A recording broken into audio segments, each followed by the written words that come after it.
کہ بغیرتوں کا امام بھی بغیرت ہوتا ہے تو جب مفتی کبھی اور عائشہ گلالئی اور فیاض الحسن چوہان بولیں اور یہ نہ بولیں، ان کا امام اور ان کا سردار نہ بولے، وہ بولے ہیں، تو اب میں صرف اتنی سی بات کہنا چاہ رہا ہوں کہ ڈی آئی خان والوں کو ذرا تھوڑا سا خیال کرنا چاہیے. جولائی کے مہینہ ہے، گرمی ہے اور لوگ باولے ہو گئے ہیں، اور پھر ایسی صورت میں کہ مولانا فضل الرحمان صاحب نے پاکستان کے طاغوت کو للکارا ہے، تو پھر ایسے حالت یہ چھوٹے موٹے جو ہیں یہ صرف ڈی آئی خان کے لوگوں کو اپنی حفاظت کرنی چاہیے. باقی مولانا صاحب کا کیا کر لینا ہے، کسی اور کا انہوں نے کیا کر لینا ہے. ڈی آئی خان والوں کو ذرا تھوڑا سا خیال کرنا چاہیے. جولائی کے مہینہ ہے، گرمی ہے اور لوگ باولے ہو گئے ہیں، اور پھر ایسی صورت میں کہ مولانا فضل الرحمان صاحب نے پاکستان کے طاغوت کو للکارا ہے، تو پھر ایسے حالت یہ چھوٹے موٹے جو ہیں یہ صرف ڈی آئی خان کے لوگوں کو اپنی حفاظت کرنی چاہیے. باقی مولانا صاحب کا کیا کر لینا ہے، کسی اور کا انہوں نے کیا کر لینا ہے. آپ نے سوال کیا ہے علی امین صاحب کے بارے میں، تو بات یہ ہے کہ ان کے کمپرومائزڈ ہونے کا سرٹیفکیٹ جو ہے ان کی جماعت خود دے سکتی ہے کہ جس جماعت میں وہ ہیں. میں تو جب وہ وزیر اعلیٰ تھے تب بھی کہتا تھا کہ یہ مینجڈ ہیں، یہ کمپرومائزڈ ہیں، یہ ایک سودے کے نتیجے میں وزیر اعلیٰ بنے ہیں، انہوں نے پی ٹی آئی کو توڑنے کی بنیاد پر یہ عہدہ پایا ہے.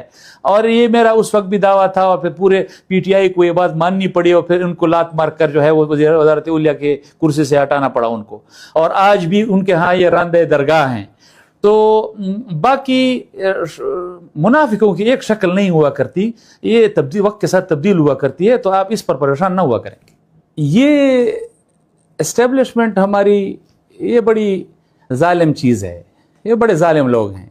یہ لوگوں کو استعمال کرتے ہیں، پھر استعمال کرنے کے بعد جب وہ یوز لیس ہو جاتے ہیں تو پھر ان کو پھینک دیا کرتے ہیں. اب ان بیچارے کے ساتھ بھی ایسا ہی ہوا ہے، استعمال کیا گیا، اپنی پارٹی کے خلاف استعمال کیا گیا، پھر پارٹی کے خلاف استعمال کرنے کے بعد پھر جب یہ حکومت سے بھی باہر پھینک دیے گئے ہیں، اب کوئی پوچھنے والا بھی نہیں ہے.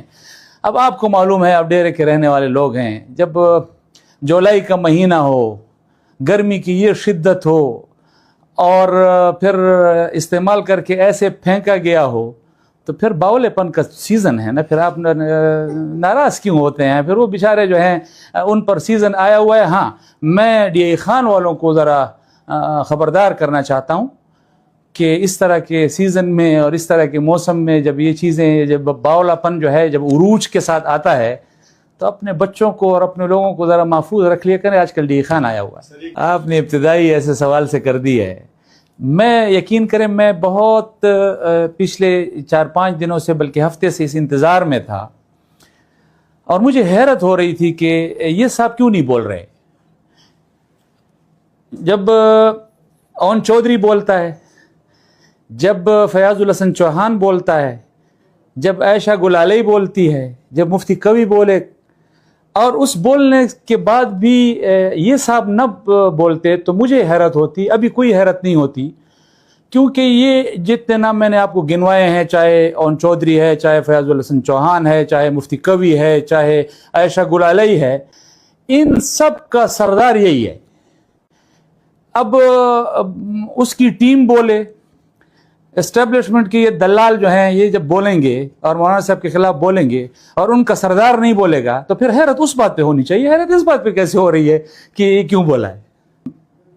اب اس کماش کے لوگ کہ جن کو یہ بھی نہ معلوم ہو کہ مولانا فضل الرحمان صاحب کے دادا تھے کون، ان کا جو ہے ماضی کیا ہے، اور وہ کسی کے کہنے پر، کسی کے ایک ٹیلی فون کال پر اسلام آباد سے دوڑے آئے اور یہاں ڈیرہ اسماعیل خان میں پریس کانفرنس کریں، اور پھر یہاں پر باقاعدہ جو ہے ہمارے اندر سے کالیں آ کر صحافیوں کو کہا جا رہا ہو کہ جا کر یہ کوریج دو، پھر اس کو ذرا تھوڑا سا پروموٹ کرو. تو ان کو بیچاروں کو یہ بھی نہیں معلوم کہ مولانا فضل الرحمان صاحب کے دادا کون تھے.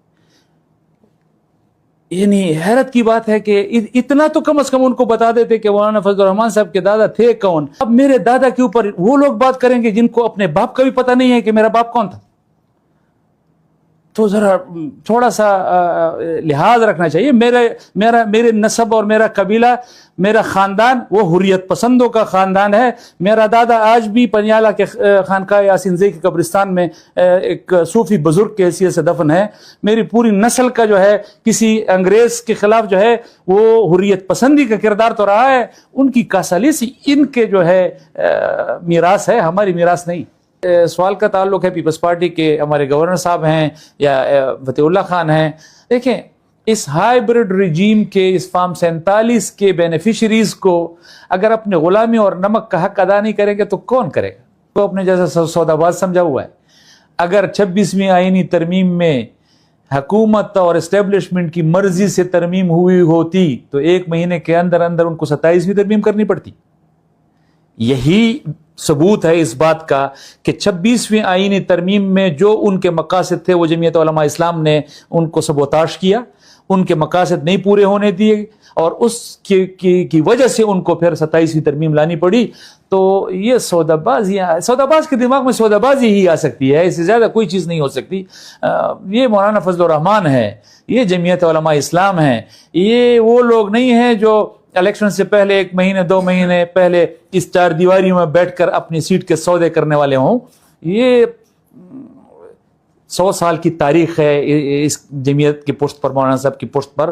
اور ہم نے 26ویں آئینی ترمیم میں ان کے یہ کالا ناک تھا نا، اس کے ہم نے دانت بھی توڑے اور اس کا زہر بھی نکالا، اور اسی لیے پھر ان کو 1 مہینے کے اندر اندر جو ہے اپنے غلاموں سے 27ویں ترمیم کرانی پڑی. اور وہ ان غلاموں میں اس طرح کے غلام بھی شامل ہیں. ان جمعیت کے ابابیلوں نے مولانا صاحب کی آج سے 10 سال پہلے کی گئی تقریریں بھی لوگوں تک پہنچا دی ہیں. اب آپ کے پاس جتنا وسائل ہے راستہ روک لیں. اگر آپ مولانا صاحب کے بیان کو روک سکتے ہیں تو روک لیں.